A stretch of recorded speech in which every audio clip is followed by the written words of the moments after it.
Gracias.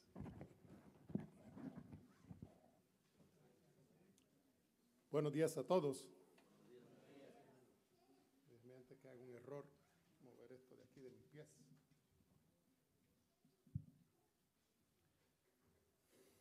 Quiero decir lo que estoy aquí porque Silvia me enredó de alguna forma y me hizo cambiar. Debía estar predicando en mi iglesia hoy y quería estar predicando en mi iglesia en esta mañana. Llevamos casi un mes sin calefacción y finalmente en el día de ayer, en el día del jueves, arreglamos el equipo. Vino una persona que conocíamos y nos resolvieron el problema que teníamos en la iglesia. No sin antes sufrir la rotura de varios tubos de agua que se frizaron. Pero gracias a Dios Él fue bueno, misericordioso, y los hermanos están allí con Silvia en esta mañana reuniéndose felices, estoy seguro. Vamos al libro de San Juan, vamos a aprovechar el tiempo que ya no nos queda mucho. El capítulo 3, la lectura bíblica de esta mañana. El libro de San Juan, capítulo 3, los versos 14 y 15, y así dice la palabra de Dios. Y como Moisés levantó la serpiente en el desierto, así es necesario que el Hijo del Hombre sea levantado, para que todo aquel que en él creyere no se pierda, sino que tenga vida eterna. Nosotros sabemos que esto es un diálogo de Jesús. Está hablando con Nicodemo. Está enseñándole a Nicodemo una de las verdades más esenciales del Evangelio. Nicodemo sabía muy bien la historia por la que habían pasado el pueblo judío en su travesía del desierto, y él quería enseñarles que en aquella ocasión, como el pueblo de Israel fue mordido por aquellas serpientes en el desierto, y como Moisés levantó una serpiente de bronce y la puso alta allá, ¿verdad? Todo el que había sido mordido por la serpiente podía venir y mirar a esta serpiente muerta y recuperar la vida. Así que, por la mordedura de una serpiente viva, el pueblo era enfermado y condenado a la muerte. Pero por mirar a la serpiente muerta, el pueblo recuperaba la vida. En esta ocasión, la expresión levantado siempre se refiere a la crucifixión. De eso estaba hablando Jesús. Es casi imposible creer que el Rey del universo cambiara las glorias del cielo por el pesebre de Belén. Que el Rey del universo abandonara la compañía de los ángeles celestiales por las compañías de las bestias en un establo. Que dejara las glorias del cielo para venir a esta maldita tierra y llegar a ser un Mesías sufridor. ¿Qué es un bypass? Un bypass es un conducto o una ruta alterna o electiva mediante el cual se comunican dos puntos de una carretera principal. Se usan con la intención de evitar una zona difícil, congestionada o muy peligrosa. Siempre me acuerdo la primera vez que llevé a mi esposa a Tennessee. Y salimos de aquí, lo más bien, tomamos la ruta 65 al sur y nos fuimos tranquilos. Pero llegamos a Indianápolis como eso de las 5 de la tarde. Y Indianápolis es una ciudad grande. Y pasar a Indianápolis a las 5 de la tarde no era fácil. Pero yo, siguiendo las instrucciones de mi mapa, seguí derechito, pasamos por el mismo medio de downtown. Llegamos finalmente a Tennessee después de un poco de inconveniencia allí en la ciudad. Así que le estoy contando a mi familia cuando llegamos allá que se nos hizo un poco difícil cruzar Indianápolis por el tráfico y la congestión excesiva que había en esa ciudad.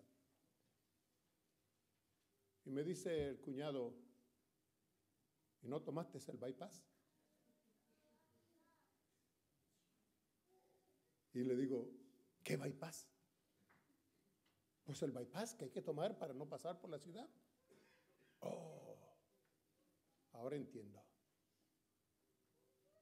Se enfatiza cuando hablamos de un bypass el hecho de opción o elección. No es obligatorio, pero tienes la opción. ¿Tenía Jesús otra ruta alterna de vuelta a Dios?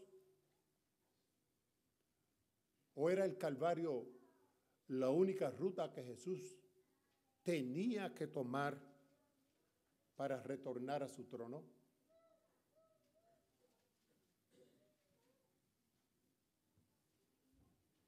Desde muy temprano en su infancia, Jesús comprendió su misión. A la edad de 12 años, su madre lo lleva de visita al templo para la fiesta de la Pascua. Era la primera vez que el niño Jesús miraba el templo y las ceremonias que se llevaban a cabo.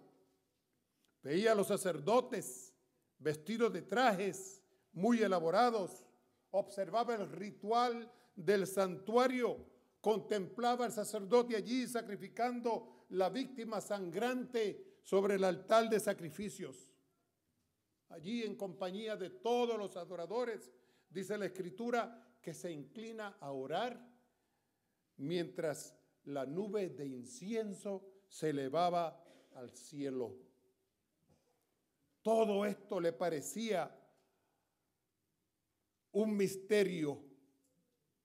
Parecía que todo lo que se estaba llevando a cabo en el templo de alguna manera estaba relacionado con su vida. Silencioso y absorto, nos dice la historia, que parecía estar bien concentrado, como si estuviera considerando un problema bien complicado.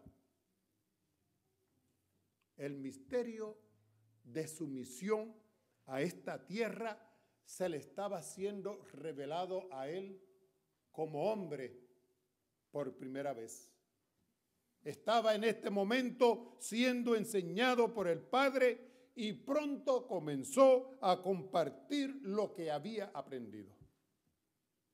Nos dice San Lucas, el capítulo 2, versos 46 al 50, que aconteció que 3 días después le hallaron en el templo. ¿Sabemos lo que pasó? Había aprendido, había sido enseñado en el templo por Dios, había entendido para qué razón había venido a este planeta Tierra y decidió compartir lo que sabía. Salió del templo, se empezó a buscar entre las compañías, llegó a unos cuartos atrás donde estaban los rabinos y los estudiados discutiendo la palabra de Dios y allí también se sentó entre ellos. Después de 3 días largos de una búsqueda muy difícil, sus padres lo encuentran. Versículo 46 otra vez de San Lucas 2, dice que aconteció que 3 días después le hallaron en el templo sentado en medio de los doctores, oyéndoles y preguntándoles. Solo 12 años. Y estaba usando una de las mejores estrategias para enseñar. En vez de enseñarles y decirles, se lo hacía en medio o a manera de preguntas.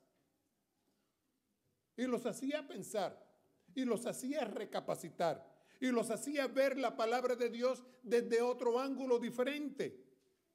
Versículo 47 dice que todos los que le oían se pasmaban de su entendimiento y de sus respuestas. No solamente había sido enseñado por su madre, había sido enseñado por Dios también.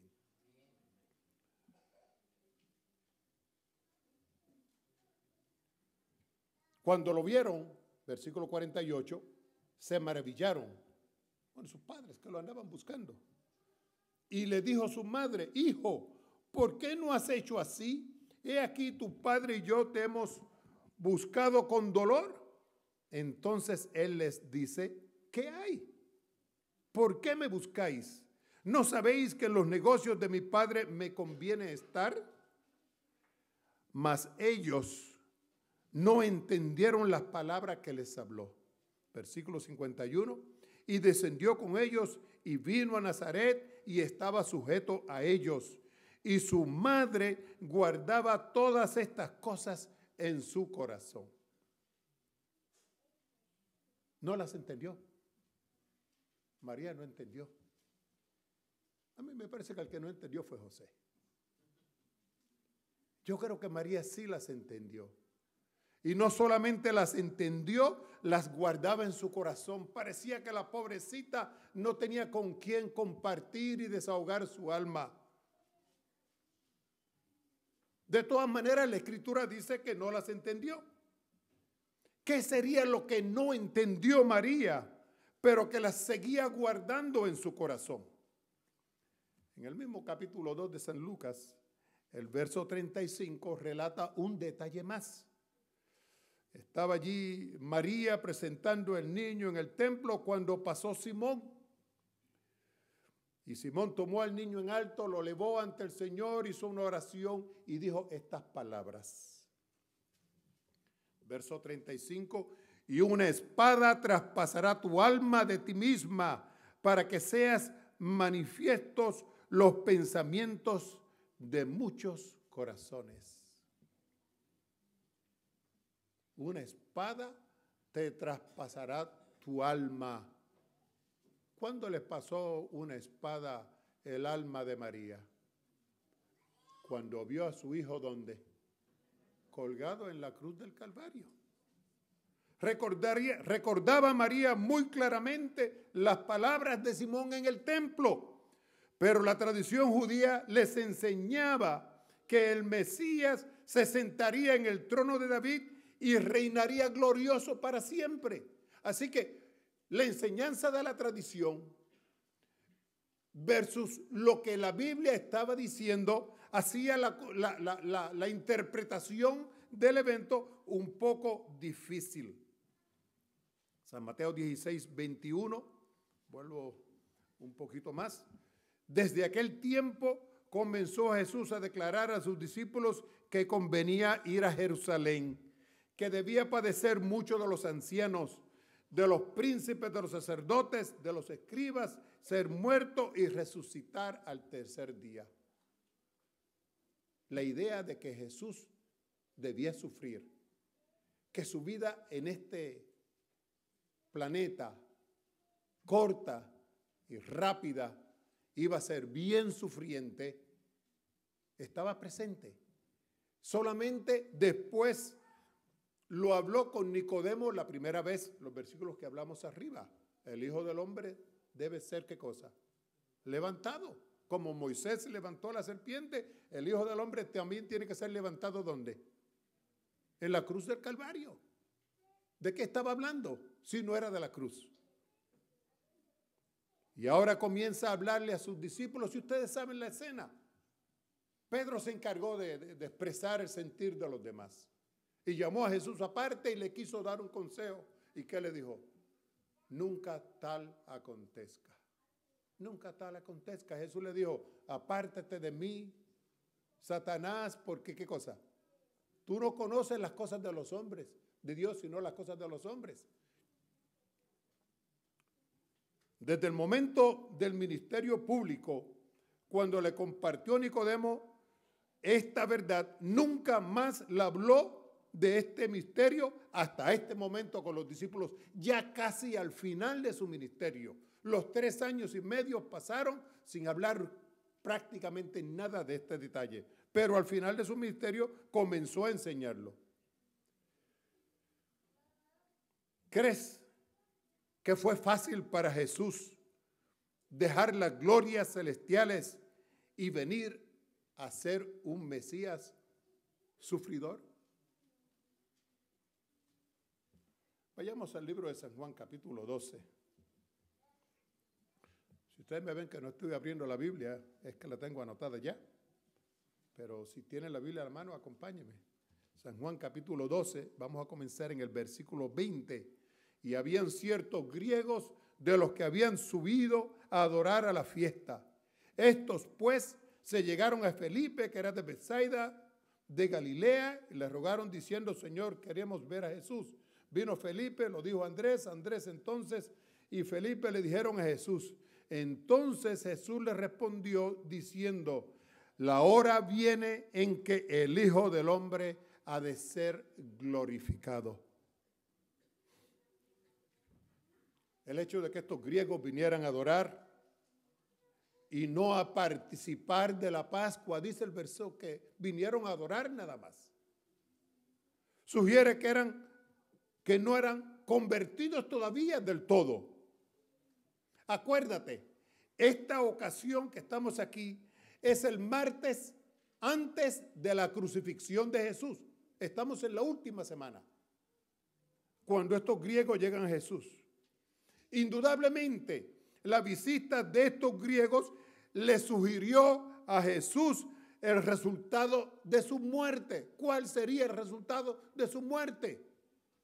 Muchos, como estos griegos que habían venido diciendo queríamos ver a Jesús, muchos más de todas partes del mundo que también vendrían en la hora final queriendo ¿qué cosa?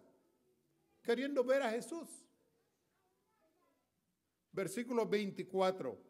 De cierto os digo que si el grano de trigo no cae en la tierra y muere, él solo queda. Mas si muriere, mucho fruto lleva. El que ama su vida la perderá, el que aborrece su vida en este mundo para vida eterna la guardará. Si alguno me sirve, sígame. Donde yo estuviere, allí también estará mi servidor. Si alguno me sirviere, mi Padre le honrará. Una semilla de trigo. Tienes un grano de trigo en tu mano. La colocas en la tierra, el grano es destruido, se disuelve, la tierra lo absorbe, pero ¿qué sucede después? Le sigue ¿qué cosa? Una cosecha. En el crecimiento de la nueva planta, la semilla se convierte ¿en cuántas semillas? En muchas semillas. ¿De qué estamos hablando? Estamos hablando de la muerte de Cristo. Si Cristo hubiera salvado su vida, ¿cuántos de nosotros tendríamos esperanza? Ninguno. Como lo mismo acontece también con el grano. Sin embargo, si la semilla es arrojada en tierra, hay la esperanza ¿de qué? De que muchos granos más vuelvan. Versículo 27. Ahora está turbada mi alma. ¿Y qué diré? Padre, sálvame de esta hora.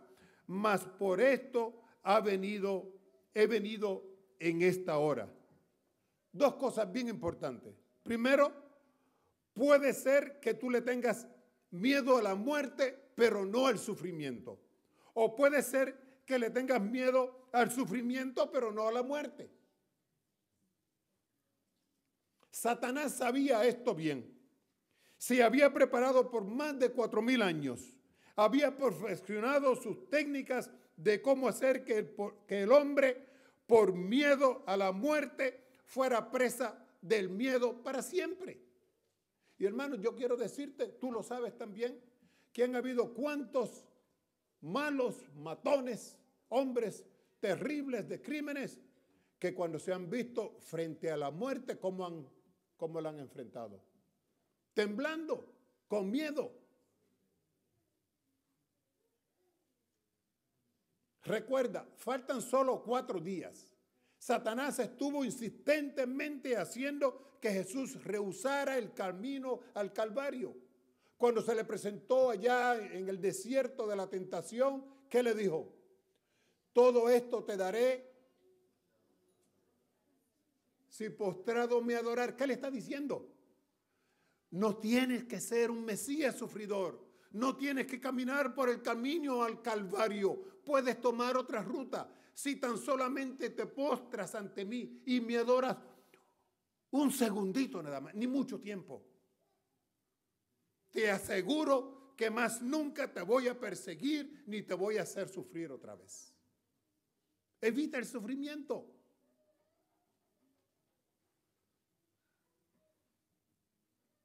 Versículo 28. Padre, glorifica tu nombre. Entonces vino una voz del cielo: lo he glorificado y lo glorificaré otra vez. Cristo glorificó el nombre de Dios. Lo hizo a través de una vida de servicio a la humanidad, dice la Escritura. Dios sería glorificado otra vez, destruyendo el reinado del príncipe de las tinieblas para siempre por medio del Calvario, por medio de su muerte. Versículo 29, y la gente que estaban presentes y habían oído decían que había sido un trueno. Otros decían, no, es un ángel el que le ha hablado. Respondiendo Jesús le dijo, no ha venido esta voz por mi causa, sino por ¿quién? Por causa de vosotros. Del deseado toda la gente, página 578.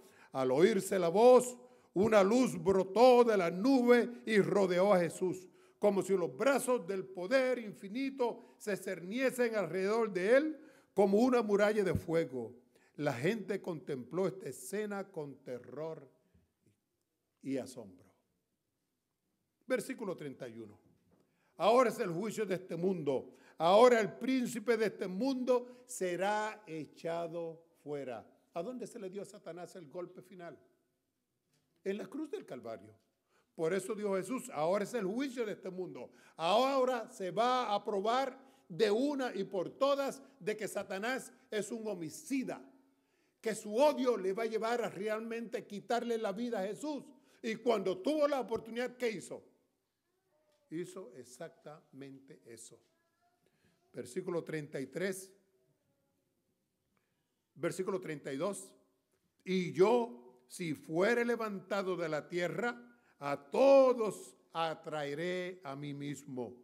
Y esto decía, dando a entender de qué muerte había de morir. Así que cuando la Biblia habla, cuando San Juan menciona que Cristo debe ser levantado, ¿de qué está hablando? Está hablando de su muerte. Está hablando de su crucifixión. Está hablando del Calvario. Versículo 34. Respondióle la gente: nosotros hemos oído de la ley que el Cristo permanece para siempre. ¿Cómo pues dices tú, conviene que el Hijo del Hombre sea levantado? ¿Quién es este Hijo del Hombre? Acuérdate, María no lo entendió. Pedro no lo entendió. Ninguno de los discípulos lo entendía. Que el pueblo en general no lo entendiera no es de sorpresa. No podían entender que el Mesías viniera a la tierra a ser un Mesías sufridor. Creían, esperaban que el Mesías viniera aquí, se sentara en el trono de David, rigiera con vara de hierro a sus enemigos para siempre y el pueblo de Israel viviera en las glorias. Eran lo que esperaban. Confundían ellos las profecías bíblicas de la segunda venida y la primera venida. Nos dicen San Mateo 25, 31, no voy a esperar por ti, yo te lo voy a leer. Cuando el Hijo del Hombre venga en su gloria y todos los santos ángeles con él, entonces se sentará sobre el trono de su gloria. Los judíos esperaban que Jesús se sentara en el trono de la gloria desde el momento que se presentaba a Israel. Ya se podían imaginar los odiosos romanos sometidos a la fuerza. Se podían ver ellos a la cabeza de todo el continente, ¿verdad? Gobernando y reinando sobre todas las gentes. No entendían. Satanás sabía desde el mismo principio que Cristo había venido a la tierra para salvar lo que había perdido. Hizo que el pueblo aplicara mal las profecías referentes de la segunda venida y las confundiera con las profecías de la primera venida. ¿Y cómo sabía Satanás que Cristo tenía que ser un cordero sufridor, un Mesías sufriente, que tendría que venir a morir por nosotros, que habría un gran combate entre él, Satanás, y Cristo, el príncipe de Dios? Bueno, lo había leído en la Biblia. ¿No te acuerdas cuando ya Jesús le dijo a Adán y Eva, y enemistad pondré entre ti y la mujer, entre tu simiente y la simiente suya? Esta te herirá, ¿dónde? En la cabeza. ¿A quién? A Satanás. Satanás. Dios estaba asegurando, hermanos míos, en estas pocas palabras, que el triunfo del bien sobre el mal sería definitivo. Pero a pesar de eso, dice la profecía que tú le herirás en el calcañar. La herida del calcañar no es mortal. Una herida en el pie no es mortal, pero es una herida de todas maneras. Satanás sabría que Cristo, al venir a esta tierra, tendría que enfrentarse con él en un gran combate. Así que se especializó en hacer la muerte el momento más temido por todos los hombres. Miedo a morir en sufrimiento. ¿Cuántos amigos no me han dicho? Inclusive yo también lo he dicho. Yo quisiera morir como mi mamá. Una noche se acostó y en la mañana estaba descansando en el Señor. ¿Por qué decimos eso? Porque le tenemos miedo a una muerte llena de dolor, de tortura, de sufrimiento allí, ¿verdad? Le tenemos miedo.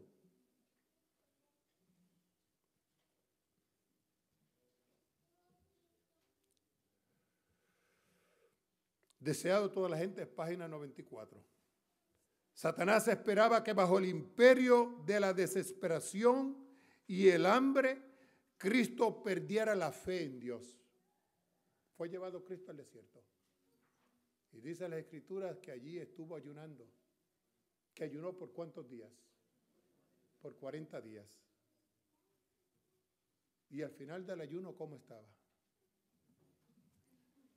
Según la historia, 6 hombres, miembros del Irish Republic Army, en el 1981, se propusieron una huelga de hambre. Querían lograr que su estatus como presos políticos fuera considerado de ellos no meramente como presos, sino como presos políticos. Habían hecho algunas cosas bastante mal y estaban en la cárcel. Y el gobierno de Inglaterra no los quería considerar como presos políticos, sencillamente como criminales. Así que iniciaron una huelga de hambre. Bobby Sands, el líder de esta huelga, comenzó su huelga el 1 de marzo del 1981. Murió a los 66 días de la huelga de hambre. Solo tomó agua y sal durante el ayuno. Al final de su ayuno, ya en los días finales, había perdido toda la sanidad mental. Quedó inconsciente hasta que finalmente murió. Su compañero Hugh murió a los 51 días en las mismas condiciones. Varios días inconsciente, ¿verdad? Sin ninguna sanidad mental, hasta que finalmente murió. O'Hara y McCress, otros 2 de sus compañeros, murieron a los 61 días en las mismas condiciones. El que más vivió de todos murió a los 33 días de haber comenzado la huelga de hambre. El que menos vivió murió a los 46 días. Y todos ellos, al final de su ayuno, ya estaban inconscientes, no sabían ni lo que estaba pasando. Dice San Lucas 4, 1 y 2, que Jesús, lleno del Espíritu Santo, volvió del Jordán, fue llevado por el Espíritu al desierto, por 40 días era tentado del diablo y no comió cosa en aquellos días, los cuales pasados, dice que tuvo hambre. Yo creo que yo hubiera tenido hambre desde el primer día. Dice aquí que Jesús, pasados los 40 días de ayuno, tuvo hambre. Pero lo que está haciendo énfasis el profeta es que su mente todavía a los 40 días estaba totalmente clara. Que estaba consciente de quién era y lo que estaba haciendo. Y cuando el tentador se le acercó a Jesús, desde que Satanás abrió las primeras palabras, y acuérdate que se presentó como un ángel de luz, que Cristo no podía distinguir en esa ocasión quién era, si era un ángel de Dios o si era un ángel caído. Pero desde que Satanás abrió su boca y le dijo a Jesús, si eres, ¿cómo que si eres Dios, Jesús? ¿No estabas conmigo allá en el Jordán? ¿No viste la gloria de Dios manifestarse? ¿No oíste la voz del cielo decir, este es mi Hijo amado? ¿Cómo ahora me estás diciendo si es? Hermano, yo quiero decirte que la arma principal de Jesús durante toda su lucha con Satanás fue la palabra de Dios. Y quiero decirte en esta mañana que si tú quieres vencer como venció Jesús, tienes que hacer de la palabra de Dios tu única herramienta. Tu única herramienta. Tenemos que estudiar la palabra de Dios. Tenemos que permitir que nuestra mente siempre esté clara. ¿Por qué la iglesia insiste en que no usamos bebidas alcohólicas? ¿Cuántas personas bajo el alcohol no han hecho barbaridades? ¿Cuántos borrachos nos dicen, te juro que no me acuerdo? Hermanos, el Señor Jesús mantuvo su sanidad todo el tiempo y lo hizo porque quería estar, ¿qué cosa? En vela contra los ataques de Satanás. Y hermano mío, yo quiero decirte en esta mañana que así como Satanás persiguió a Jesús fieramente, también está detrás de nosotros. Que para estar firmes y seguros y vencer como venció Jesús y ser beneficiarios de los beneficios de la cruz, tenemos que estar en vela todo el tiempo y hacerlo a través de la palabra de Dios. Dios te bendiga. Dios te ayude a estar siempre vigilante. Dios te ayude a tener la mente siempre lo más clara posible. Para que cuando se acerque el tentador, lo podamos reconocer. Dios te bendiga.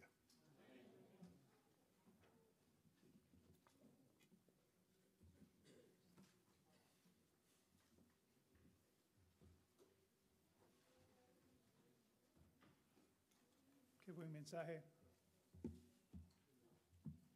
Si usted quiere prevenir Alzheimer, memorice la palabra de Dios.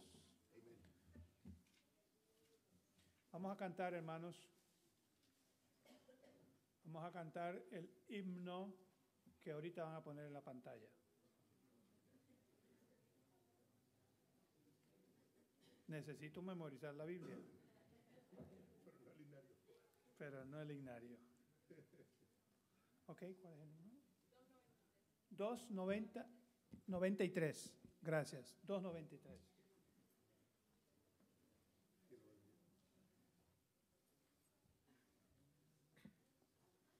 Himno 293. Puestos de pie, por favor. ¿Quieres ser salvo de toda maldad? Tan solo hay poder en mi Jesús.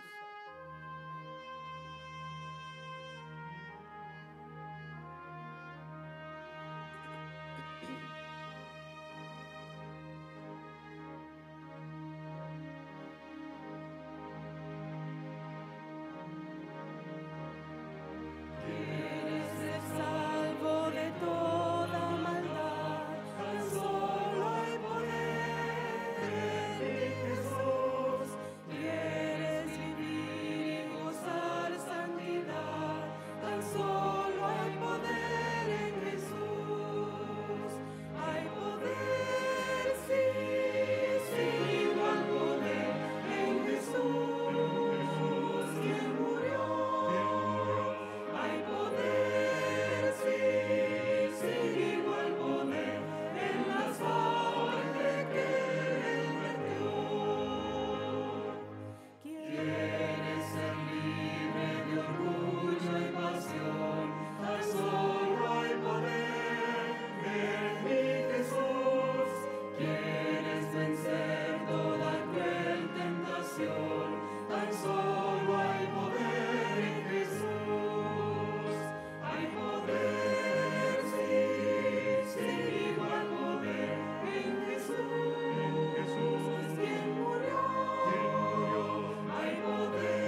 Oramos. Señor Jesús, ten misericordia de tu pueblo. Oh Dios, regala a cada hijo tuyo presente esa claridad de mente que siempre mantuvo Jesús. Que podamos retener en ella la palabra de Dios. Que podamos estar siempre en vigilia, velando al enemigo que ha de venir contra nosotros. Ayúdanos, Señor, a conocer más de tu palabra, a retenerla en nuestros corazones, a vivir de ella, no solamente del alimento cotidiano. Permite, oh Dios, que podamos mirar a Jesús y vivir. Gracias por tus promesas. Gracias por el arriesgo inmenso del cielo en Jesús al venir a esta tierra. Y gracias por el resultado eterno de esta salvación que Él nos ofrece. Oh Dios, despídenos ahora de este lugar. En compañía tuya, llévanos a nuestros hogares. Lo pedimos en el nombre de Jesús. Amén. Amén. Y amén.